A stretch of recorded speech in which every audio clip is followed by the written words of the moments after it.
桃园市观音区的中油关灯天然气接收站，昨暗头发生公安事故，有厂水员伫水底工作，雄雄昏去，无喘气、无心跳，送病医院嘛救无回来。初步认为可能是设备进水。今仔早起，职业安全署嘛去现场调查。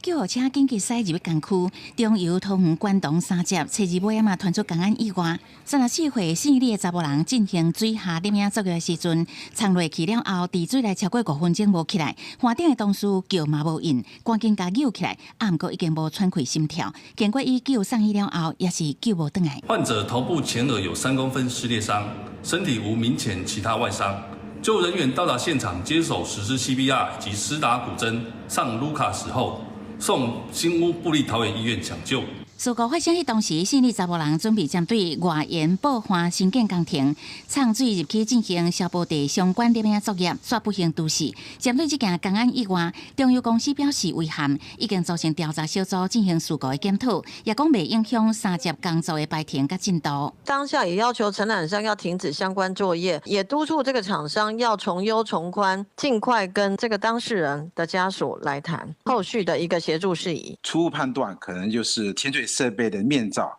有一个接头脱落了，造成进水，然后因此造成这位潜水的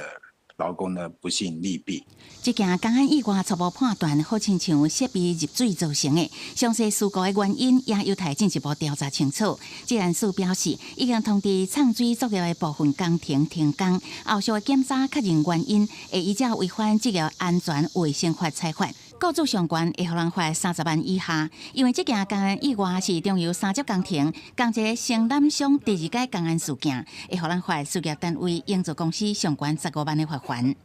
记者采访报道。